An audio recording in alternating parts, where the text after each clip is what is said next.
night when they played San Francisco. I mean, it looked like we were watching an Aaron Rodgers type, a Russell Wilson type of quarterback out there with how crisp he was, how productive he was. And, offensive coordinator Brian Daboll even said after the game, he just was locked in, which then affected the play calling, which is why he was able to orchestrate what he did and why it was probably one of the best games that we've seen Josh Allen play in the NFL. And guys, we know this team, they love to throw the ball. They have, no qualms about doing it. They lead the league on passes, on first down. And, getting the weapons became a really important part of his success. Obviously getting Stephon Diggs, getting that trade to join this team has been tremendous. It's opened up other opportunities for Cole Beasley. So in terms of the mindset of the Steelers going into this game, I'm sensing significant concern.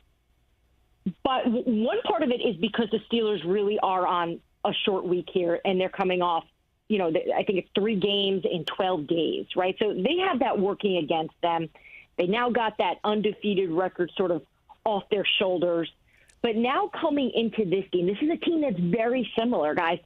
Neither likes to run the ball. We're going to see a lot of passing in this game. And I do think that the matchup of these receivers for the Bills with the Steelers secondary could be a really big challenge for them.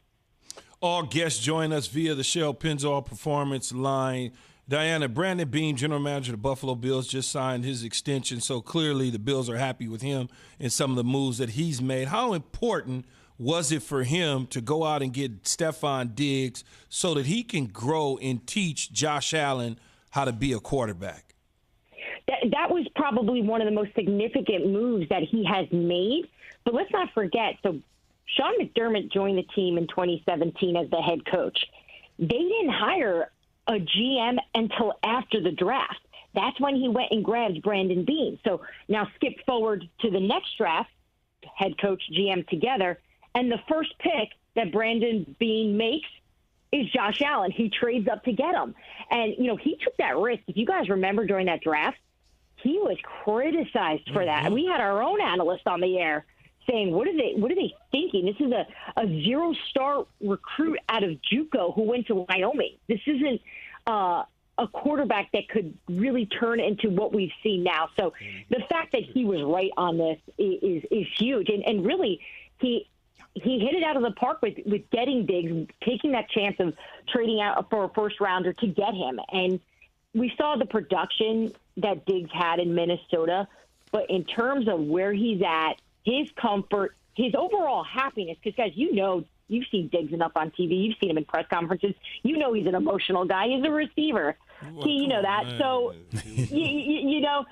so he's in a good place. Anytime I talk to Stephon, he's like a different person than he was when I used to talk to him in Minnesota. So the fact that this is all coming together and being orchestrated by an offensive coordinator like Brian Daboll, who's had so much success with this team and has done a really good job play calling, guys, this works. This is a team that is just going to keep improving, which is what we're seeing over the last few weeks.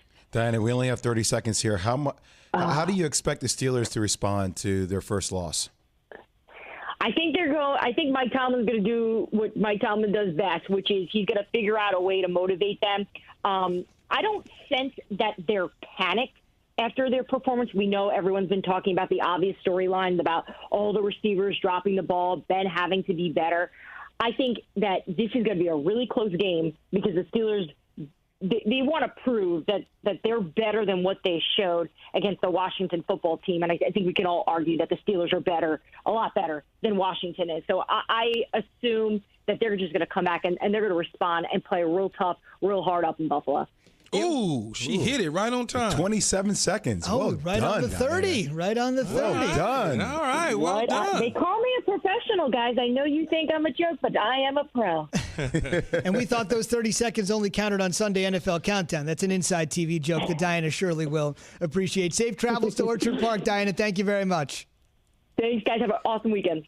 You too. Quick last note. The Bills won their first Monday night game this century over on Monday when they knocked off the Niners. Now they'll look for a win on the biggest stage in football, frankly, a place they haven't been very much over the last few years, Sunday night. Let's go from A to Z. Fan, welcome back. Keyshawn, J. Will, and Zubin, presented by Progressive Insurance. You're a resident Giant fan, so you obviously are going to be glass half full with the team after that 1-7 start that Key said would turn around and has. But you disrespected us. You said we had no chance, and now look what position we're in, Zubin. That's fair enough. That's fair enough. It is truly a remarkable turnaround. 0-5, 1-7 to maybe hosting a playoff game. So you've been a ride-or-die Giants fan your whole life, but if you ride on down the schedule right now, you're kind of a little antsy at this moment, aren't you? Well, I know that we got the win in Seattle. Don't know what Russell Wilson was doing that game, but our defense came to play. Gallman was incredible.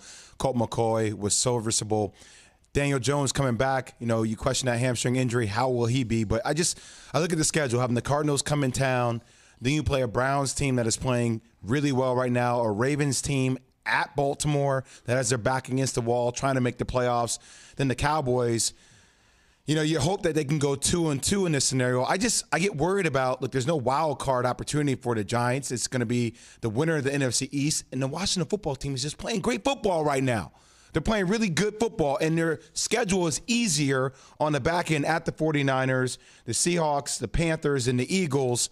You're hoping that both teams can go 2-2. I don't know if I trust in the Giants down the stretch. I want us to make the playoffs. We talked about this yesterday. I'm afraid of how good the Washington football team is playing. So right interesting. Now. The FPI chance to win has given the Giants a 49% chance to win against Cleveland, but only a 39% chance to win against the Cardinals. Seems odd, doesn't it? Cardinals have lost 4 of 5. Yeah, Browns are on fire. Traveling and the weather and it's so weird. You wonder how the Browns will respond coming off their game against the Ravens. I think they play the Ravens this weekend, right? They do, Monday on ESPN. Okay, so how will they respond off that short week? I don't know. It'll be interesting. The Giants, to me, only need to win one game, right? 6 wins should be able to be enough for that division. You don't think the Washington football team gets 2 wins out of the 49ers, Seahawks, Panthers, and Eagles? The Giants, that's what I get worried about, right? Seahawks, they're both 5-7. Panthers, Eagles. Look at the Panthers. The Panthers game will be an emotional game. So the Ron Rivera coaching against his old team. Yeah, that'll be an emotional game. Seattle needs to win to try to win the division and stay somewhere in the wild card hunt, obviously. I don't know. That's what I'm saying. It's going to come down to the wire there. But the Giants have the tiebreaker. If they were to tie out. If they were to tie out, the Giants have the tiebreaker over them because they beat the Washington football team twice. And you don't even have to worry about the tie out. Right now, it's a game in hand. The Giants should be operating like they have a 1-game lead, right? That's the way they should be operating. They should be operating that way, but for whatever reason that they stubbed their toe along the way, they always got that in their back pocket. And then when you look at teams that are somewhat I'm worried about down the stretch, I think, when I looked at it, depending on what New England did last night, which obviously they did nothing.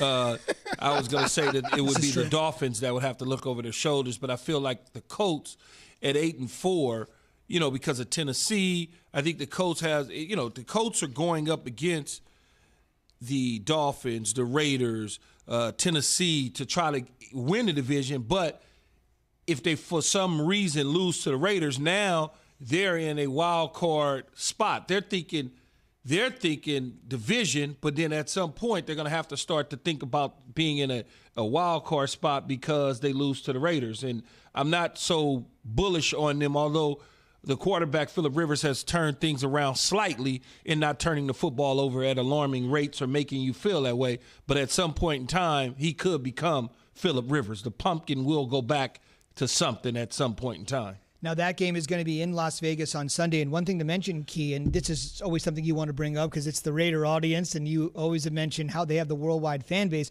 You mentioned the Colts, but this is a giant game for the Raiders because much like this Bucs-Vikings game, these two teams are right next to each other in the standings. It's a little bit different here. The Colts are hanging on to that 7th playoff spot, that 7th and final playoff spot in the AFC. This year we're going 7 in each conference. And the Raiders are right behind them in the 8th spot at 7-5. So this is a critical game for the Colts, as you mentioned, whether they're division dreaming with Tennessee or just trying to hang on. But This is a big game for John Gruden, too. Huge game. Should have lost 3 in a row. It is. Yeah. They took care of business last year against the Colts in Indianapolis, and that was kind of like a turning point for them, and then they went back to being the Raiders, right? I mean, and so when you look at it, the Raiders are not catching Kansas City within the division. They're not going to catch them. So their only hope to make it the playoffs is a wild card, where Indianapolis can still win the division if something were to go south with Tennessee. I just I trust the Colts defense, and the Raiders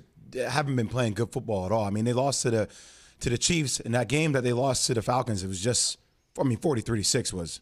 Yeah, they didn't play good. Right, and then against the Jets, the Jets gave them the greatest gift of all time with that last play. I don't know if I trust their offense going into that game against the Colts. Well, both of these teams have been Jekyll and Hyde for the most part throughout the entire season. They both have, and the Raiders are at home.